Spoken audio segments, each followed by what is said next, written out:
Subscribe कीजिए तेजस education point channel को और बेल आइकन दबाना ना भूलें ताकि मेरी लेटेस्ट एजुकेशनल वीडियोस पहुंच सके आप तक सबसे पहले। Hello dear friends and students, कैसे हैं आप लोग? Hope you all are good. और वैसे तो आपने थंबनेल देख ही लिया होगा और आप समझ चुके हैं कि आज हम किस टॉपिक को डिस्कस कर रहे हैं। जी हां, क्लास 12th का सेकंड बुक जो है उसका 4th चैप्टर जिसका नाम है भारत के विदेश संबंध, इसको हम डिस्कस कर रहे हैं। इसका एक पार्ट ऑलरेडी हम यूट्यूब पर अपलोड कर चुके हैं, तो जिन फ्रेंड्स और स्टूडेंट्स ने उसे नहीं देखा है मैं उनसे रिक्वेस्ट करूंगा कि पहले आप उस पार्ट को देख लें, तभी आप इसे कंटिन्यूएशन में समझ पाएंगे। तो चलिए without wasting any more time शुरू करते हैं हम अपने आज की क्लास मेरे यानी लेक्चरर उदय कुमार के साथ।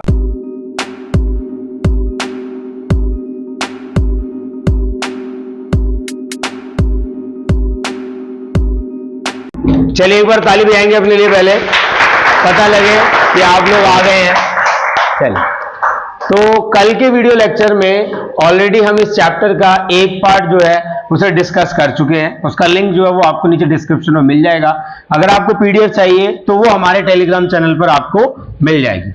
आज का जो टॉपिक है उसकी शुरुआत करेंगे हम भारत और चीन के संबंधों से। किससे शुरुआत करेंगे? भारत और चीन के संबंध।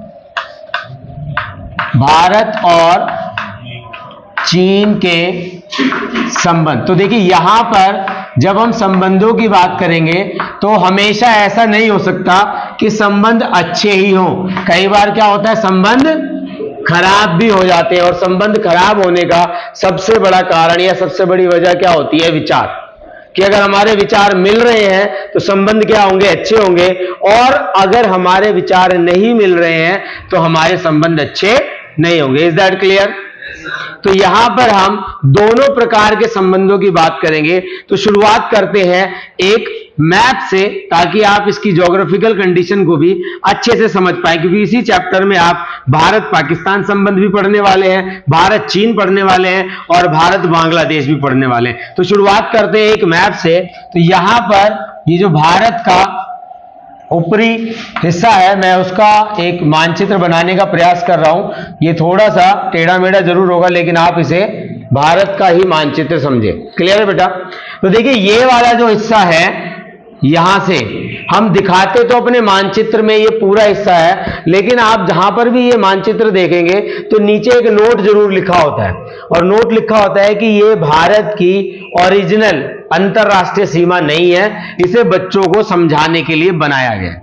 क्योंकि अगर आप देखेंगे इंटरनेशनल टेरिटरी में तो ये वाला जो हिस्सा है वो भारत के हिस्से में नहीं आ रहा है, और यहां से ये वाला हिस्सा भी भारत के हिस्से में नहीं आ रहा। ये है तो हमारा पार्ट, लेकिन इसको जबरन क्या कर रखा है? कब्जा कर रखा है, इसीलिए ये अंतरराष्ट्रीय बॉर्डर में नहीं आता। तो ये वाला जो हिस्सा है इसे क्या कहा जाता है? पीओके। क्या कहा जाता है? पीओके, यानी कि पाकिस्तान ऑक्युपाइड कश्मीर या पाकिस्तान अधिकृत कश्मीर। क्लियर है बेटा? यहां पर जो आपको लाइन दिख रही है इसे कहा जाता है एलओसी, लाइन ऑफ कंट्रोल। क्या कहा जाता है?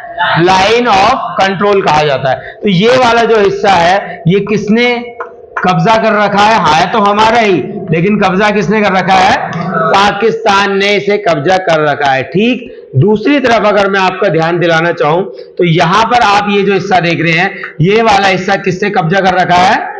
चीन ने कर रखा है। ये किसने कर रखा है? चीन। और इसको क्या नाम दिया गया है? आक्साई चीन। क्या कहा गया है? आक्साई चीन। तो ये हिस्सा है तो भारत का, लेकिन चीन ने इस पर क्या कर रखा है? कब्जा कर रखा है। इसीलिए ये जो क्षेत्र है वो हमारे लिए क्या है? विवाद का क्षेत्र है। यहां पर प्रॉब्लम्स है। तो हम यहां पर आज जो टॉपिक पहले पढ़ेंगे वो है कि भारत और चीन के बीच में, भारत और चाइना के मध्य में किस प्रकार के विवाद हैं। और विवाद है तो कई जगह समझौते भी हैं। तो चलिए सबसे पहले बात करते हैं विवाद की, कि भारत और चीन के बीच में किन किन चीजों को लेकर, किन किन बातों को लेकर, किन किन चीजों को लेकर विवाद है। तो सबसे पहला विवाद जो है वो हेडर डालेंगे सीमा विवाद। सबसे पहला विवाद कौन सा है? सीमा विवाद। लिखते चलेंगे बेटा साथ साथ, सीमा विवाद। जैसा कि आप यहां पर देख रहे हैं कि ये वाला जो हिस्सा है ये है किसका? भारत का, लेकिन चीन ने इसको क्या कर रखा है? अपने पास कब्जे में कर रखा है। और साथ ही साथ आप देखेंगे जो नेफा है वहां पर भी चीन जो है वो अपना दावा करता है। किस पे? नेफा। नेफा जो एरिया है ये भी भारत का ही है और चीन जो है इस पर भी क्या करता है? अपना दावा करता है। लिख लिया बेटा? कल भी हमने एक छोटा सा पॉइंट डिस्कस किया था तिब्बत को लेकर। तिब्बत के एक प्रमुख नेता कौन थे? दलाई लामा। तो जो तिब्बत विवाद है वो भी एक विवाद का कारण है, क्योंकि यहां पर जो दलाई लामा थे भारत ने उनको क्या दी? शरण दी और चाइना इसको अपने आंतरिक मामले में हस्तक्षेप मानने लगा और यहां से भी भारत और चीन के बीच में एक बड़ा विवाद हमारे सामने आता है। तो जब भी तिब्बत विवाद लिखेंगे तो यहां पर आप क्या लिखेंगे? दलाई लामा को जरूर डिस्कस करना है। क्लियर है बेटा? विवाद का जो अगला मुद्दा है हमारा पड़ोसी देश पाकिस्तान की मदद करना। क्या करना? पाकिस्तान की मदद करना। कि जो चीन है वो एक कॉरिडोर बनाना चाह रहा है जिससे कि वो भारत को घेर सके। तो वो चीन की क्या करता है? आर्थिक मदद करता है और बदले में वहां से टेररिज्म को पनपने में मदद करता है, जिसकी वजह से भारत को एक लंबा समय जो है वो आतंकवाद के खिलाफ बिताना पड़ा। क्लियर है बेटा ये वाला पॉइंट सभी का? कि पाकिस्तान को क्या देता है? ये आर्थिक मदद देता है जिसकी वजह से पाकिस्तान जो है वो स्टेबल है। नहीं तो उसकी इकोनॉमी इतनी ज्यादा नहीं है कि वो भारत के खिलाफ खड़ा भी हो सके, लेकिन चीन जो है उसको क्या कर रहा है? मदद कर रहा है कॉरिडोर बनाने में। तीसरा पॉइंट लिखेंगे यूएन में वीटो का प्रयोग। किसके खिलाफ? भारत के खिलाफ। यूएन के अंदर वीटो पावर क्या होती है पहले आप ये समझ लीजिए। यूएन के जो 5 परमानेंट मेंबर है, सभी को पता है इसके बारे में। तो यूएन के जो 5 परमानेंट मेंबर है, जब भी कोई डिसीजन लेना होता है तो इन 5 मेंबर्स की रजामंदी आवश्यक होती है। लेकिन यहां पर चीन क्या करता है? जब भी कोई ऐसा मुद्दा आता है जैसे भारत को स्थायी सदस्यता देने की बात है या कुछ ऐसा मुद्दा जिससे भारत को लाभ होने वाला है, तो वहां पर चीन क्या करता है? यूएन में भारत के खिलाफ क्या करता है? वीटो का प्रयोग करता है और भारत को विकास में और भारत के विकास में अनावश्यक अड़चन जो है वो उसको लागू करता है। क्लियर है बेटा ये? अब देखिए लास्ट पॉइंट यहां से आप लिख सकते हैं। अगर मैं विवादों की बात करूं, लास्ट पॉइंट लिख सकते हैं आप भारत के परमाणु परीक्षण का विरोध। परमाणु परीक्षण का क्या किया इसने? विरोध किया। अब देखिए क्यों किया? क्योंकि इसको पता है कि अगर ये देश भी परमाणु संपन्न हो जाएगा तो ये भी स्थायी सदस्यता के लिए क्या कर सकता है? उम्मीदवारी कर सकता है। तो भारत के खिलाफ हमेशा ही वो क्या करता है? एक ऐसा रुख अपनाता है कि कहीं भारत के पास भी ये एनर्जी ना आ जाए, ये चीजें ना आ जाए, इसीलिए उसने क्या किया? भारत के परमाणु परीक्षण का भी विरोध किया। क्लियर है बेटा? तो ये जो अगर क्वेश्चन आएगा ये मैक्सिमम 4 मार्क्स में ही आ सकता है। तो 4 मार्क्स के लिए आपको इन चारों पॉइंट्स को क्या करना है? एक्सप्लेन करके थोड़ा थोड़ा सा लिखना है। क्लियर है बेटा? तो देखिए ये तो हो गए विवाद के मुद्दे। या हम स्पष्ट रूप से क्या कह सकते हैं कि भारत और चीन में इस चीज को लेकर विवाद है, लेकिन कुछ ऐसे भी क्षेत्र हैं जहां पर एक दूसरे का क्या कर रहे हैं? सहयोग। तो यहां पर लिख लेंगे सहयोग के विषय। जल्दी जल्दी लिखेंगे सहयोग के विषय। तो हमेशा ऐसा नहीं है कि हम लड़ ही रहे हैं, लेकिन भारत की तरफ से हमेशा शांति का प्रयास किया जाता है और चीन हमेशा उसको तोड़ता है। तो सहयोग के जो विषय हैं, सहयोग के क्षेत्र में पहला पॉइंट लिखेंगे दोनों देशों के बीच व्यापार। तो देखिए व्यापार जो है वो एक इंपॉर्टेंट रोल प्ले करता है दोनों देशों के लिए, क्योंकि देखिए चाइना जो है और भारत की बात करें तो ये आबादी में पहले दूसरे नंबर पर हमेशा रहते हैं। अभी हाल ही के टाटा आंकड़े के हिसाब से भारत जो है वो चीन से भी आगे निकल गया था। लेकिन चीन की अगर हम बात करेंगे तो एरिया के हिसाब से उनके पास जगह ज्यादा है, फिर भी ओवर पॉल्यूटेड है, और भारत के पास जगह कम है, हम फिर भी ओवर पॉल्यूटेड है। तो चाइना के लिए भारत हमेशा से क्या रहा है? एक बाजार रहा है कि चाइना अगर बहुत सारा सामान बना रहा है तो वो बेचने के लिए उसे बाजार भी तो चाहिए ना। तो भारत क्या रहा है? उसके लिए एक सबसे नजदीकी बाजार रहा है, इसीलिए दोनों के मध्य व्यापार जो है वो बढ़ चढ़कर होता है, जिससे कि दोनों देशों को लाभ मिलता है। सेकंड पॉइंट लिखेंगे। चलिए दूसरा पॉइंट लिखेंगे, आर्थिक संबंध में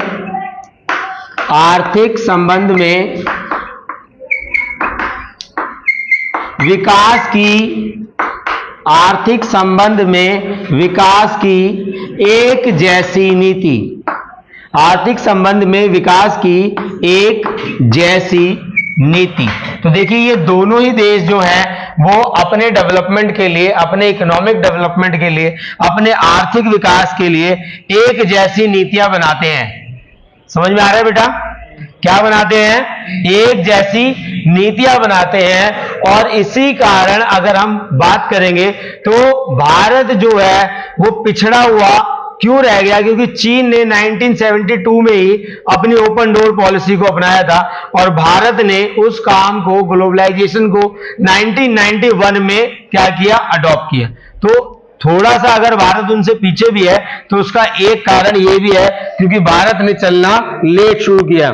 थर्ड पॉइंट लिखेंगे कि जिन विषयों पर भारत और चीन क्या करते हैं? आपस में समझौते करते हैं। देखिए सबसे पहला लिख लेंगे कृषि विज्ञान, जल संसाधन, कृषि विज्ञान, जल संसाधन एवं कृषि विज्ञान, जल संसाधन एवं अन्य क्षेत्रों में सहयोग। तो ये आपस में क्या कर रहे हैं? एक दूसरे की मदद भी कर रहे हैं और ये मदद मुख्यतः क्या है? टेक्निकल है, तकनीकी है। और इसी वजह से इन दोनों के बीच में क्या होते रहते हैं? तकनीकी समझौते। लिख लेंगे बेटा, कैसे समझौते हैं? तकनीकी समझौते। और देखिए भारत और चीन की बात करेंगे तो दोनों ही देश जो है वो क्या चाह रहे हैं? शांति एवं विश्व में पारदर्शिता। शांति एवं विश्व में पारदर्शिता को बढ़ाने की कोशिश। पारदर्शिता को बढ़ाने की कोशिश। तो देखिए भारत की जो कोशिश है वो तो हमेशा कोशिश रहती है, लेकिन चाइना जो है वो हमेशा इस कोशिश को नाकाम करने में अपनी महत्वपूर्ण भूमिका निभाता है। कि भारत तो हमेशा चाह रहा है कि विश्व में शांति बनी रहे, चाहे यूएन के माध्यम से हो या उसके अपने प्रयास हो, लेकिन चाइना जो है हर बार इस प्रकार के समझौतों को तोड़ देता है। और ये जो घटनाएं हैं आए दिन हम अपने न्यूज में देखते रहते हैं कि वे चाइना के सैनिक इधर आ गए, उन्होंने कुछ पथराव कर दिया, उधर से गोलीबारी हो रही है। तो हम क्या देख सकते हैं कि जो चाइना है वो जानबूझकर इस तरीके के अड़ंगे अड़ाता है ताकि भारत जो है वो उसके साथ खड़ा ना हो सके। देखिए सार्क जब हमने पढ़ा था तो वहां पर भी हमने देखा था कि वो है तो उस रीजन में, लेकिन अपने आप को उस रीजन का नहीं मानता। सार्क पढ़ा था ना आप सबने, south Asian association for regional cooperation. तो चाइना आता तो उसी एरिया में, लेकिन अपने आप को उसका संगठन का सदस्य नहीं मानता। लेकिन ब्रिक्स की जब बात करें तो ब्रिक्स में बड़ी जल्दी आया था क्योंकि वो एक व्यापारिक समझौता है और वहां पर उसको क्या होगा? ज्यादा लाभ होगा। तो चीन जो है वो हमेशा केवल और केवल अपने लाभ पर ही ध्यान केंद्रित रखता है। क्लियर है बेटा ये पॉइंट? तो देखिए अगर आपके परीक्षा में सवाल आ रहा है कि भारत और चीन के बीच मुख्य विवाद कौन कौन से हैं, तो लिख पाएंगे? लिख पाएंगे? अगर क्वेश्चन आ रहा है कि भारत और चीन के बीच में सहयोग के विषय या सहयोग के क्षेत्र कौन कौन से हैं, तो आंसर दे पाएंगे? तो ये क्वेश्चन जो है वो मिनिमम टू मैक्सिमम आपका 4 मार्क्स में आएगा, इससे ज्यादा नहीं आ सकता। तो जल्दी से इसको एक बार ओवरव्यू कर लेंगे, अगर कुछ पूछना है तो पूछ लेंगे। चलिए जल्दी से एक बार देख लेंगे। एक बार ओवरव्यू कर लीजिए, देख लीजिए, अगर आपको कुछ समझ नहीं आया तो पूछ लीजिए, उसके बाद फिर हम अगले टॉपिक पर चलेंगे। इसमें कोई डाउट तो नहीं? मिटा दें इसे। चलिए अब अगला जो टॉपिक हम पढ़ेंगे वो पढ़ेंगे भारत की परमाणु नीति। हेडर डाल लेंगे बेटा सभी, भारत की परमाणु नीति। तो देखिए भारत की जो परमाणु नीति है उसने विश्व बिरादरी में एक क्या मचा दी, हलचल मचा दी। उसी को अब हम यहां पर समझने का प्रयास करेंगे कि किस प्रकार भारत की जो परमाणु नीति है उसने विश्व बिरादरी की नींद उड़ा दी थी। चलिए हेडर डालेंगे, भारत की परमाणु नीति। देखिए यहां पर हम परमाणु नीति तो पढ़ेंगे ही पढ़ेंगे, साथ ही साथ इसमें ऐड ऑन कर देंगे सीटीबीटी और एनपीटी को। ठीक है, परमाणु नीति तो पढ़ेंगे, इसके साथ ऐड क्या रहेगा, सीटीबीटी और एनपीटी, क्योंकि इसके बारे में भी आपको जानकारी होनी चाहिए। कई बार जो है वो क्वेश्चन यहां से भी पूछ लेता है कि एनपीटी क्या है और सीटीबीटी क्या है। चलिए सबसे पहले शुरुआत करते हैं भारत की परमाणु नीति से। तो देखिए भारत की परमाणु नीति की बात करेंगे तो भारत ने अपना परमाणु परीक्षण अगर किया है तो किसी के नेतृत्व में किया होगा, भाई कोई ना कोई तो मुखिया रहा होगा जिसकी मदद से किया होगा। तो उनका नाम था होमी जहांगीर भाभा। क्या नाम था, होमी जहांगीर भाभा। चलिए लिख लेंगे पहले, चलिए नोट करेंगे। सबसे पहला पॉइंट, किसके नेतृत्व में किया गया, किसके नेतृत्व में किया गया, तो वो नाम क्या है, होमी जहांगीर भाभा। इनके नेतृत्व में ये जो परमाणु परीक्षण है वो किया गया। और अगर हम टाइम ड्यूरेशन की बात करेंगे, समय अवधि की बात करेंगे, तो 1940 के अंतिम दशक में, 1940 के अंतिम दशक में होमी जहांगीर भाभा के नेतृत्व में भारत में परमाणु कार्यक्रम की क्या की गई, शुरुआत की गई। क्लियर है बेटा। तो देखिए यहां पर आपको जो सबसे इंपॉर्टेंट बात समझनी है कि भारत ने वर्तमान समय तक 2 बार परमाणु परीक्षण किए। कितनी बार, 2 बार परीक्षण किए। तो पहले मैं आपको एक डायग्राम से बताने की कोशिश करता हूं कि किस किस तरीके से परीक्षण किया गया और उसके अंदर क्या क्या मुख्य चीजें थी। तो देखिए ये क्या है, इधर क्या है आपका भारत का पहला परमाणु परीक्षण और इस तरफ हम क्या लिखेंगे, दूसरा परमाणु परीक्षण। लिखते चलिए, ऐसे ही डायग्राम बना लीजिए बेटा। जो पहला परीक्षण है 1974 में इंदिरा गांधी के शासन में किया गया। ठीक है, इसके टाइम की बात करेंगे, समय की बात करेंगे तो क्या है, मई 1974, 1974 में किया गया। किसके शासनकाल में किया गया, इंदिरा गांधी के शासनकाल में किया गया। क्लियर है बेटा। देखिए यहां से आपका पहला एमसीक्यू क्वेश्चन क्या बनता है कि भारत का पहला परमाणु परीक्षण किस वर्ष किया गया, तो आंसर क्या होगा, मई 1974 में किया गया। दूसरा क्वेश्चन यहां से बनता है कि किसके शासनकाल में किया गया, तो इंदिरा गांधी के शासनकाल में किया गया। Is that clear all of you. इसमें कोई दिक्कत। देखिए इस परीक्षण को एक नाम दिया गया कि हमने ये जो परीक्षण किया है शांतिपूर्ण आणविक परीक्षण। इसको किसकी संज्ञा दी गई, शांतिपूर्ण। लिखते चलिए बेटा, शांतिपूर्ण आणविक परीक्षण। कई बार सवाल यह भी पूछा जाता है कि पहला परमाणु परीक्षण है उसको किसकी संज्ञा दी गई। हमने किसी पर बम चलाकर टेस्ट नहीं किया, हमने क्या किया, शांतिपूर्ण तरीके से परीक्षण किया गया, इसीलिए इसे क्या कहा गया, शांतिपूर्ण आणविक परीक्षण। लिख लिया बेटा। चलिए अब इसका जो कोड नेम है, जैसे अमेरिका ने कहीं बम छोड़ा था उसका कोड नेम था, तो हमने जब ये परीक्षण किया, हमने जब ये टेस्ट किया तो हमने इसका नाम दिया स्माइलिंग बुद्धा। क्या नाम दिया, स्माइलिंग बुद्धा। चलिए तो इसे स्माइलिंग बुद्धा के नाम से भी जाना जाता है। क्या है, स्माइलिंग बुद्धा। क्लियर है बेटा। तो देखिए यहां से आपके और क्या क्वेश्चन बनते हैं कि जो पहला परमाणु परीक्षण है उसे किसकी संज्ञा दी गई, तो शांतिपूर्ण आणविक परीक्षण की संज्ञा दी गई। दूसरा यहां से क्वेश्चन बनता है कि इसका कोड नेम क्या था, इस परीक्षण को किस नाम से जाना गया, तो इस परीक्षण को नाम जाना गया स्माइलिंग बुद्धा। क्लियर है बेटा। आगे बढ़ जाए। चलिए इसके बाद दूसरा जो परीक्षण है वो कहां पर किया गया, वो भी किया गया पोखरण में। तो देखिए ये दोनों ही परीक्षण जो है वो कहां किए गए, पोखरण में। क्लियर है बेटा? ये कहां पर है पोखरण? राजस्थान में। ठीक है ना? ये दोनों ही परीक्षण जो है, अगर मैं स्थान की बात करूं तो दोनों ही परीक्षण पोखरण के, राजस्थान के पोखरण में किए गए।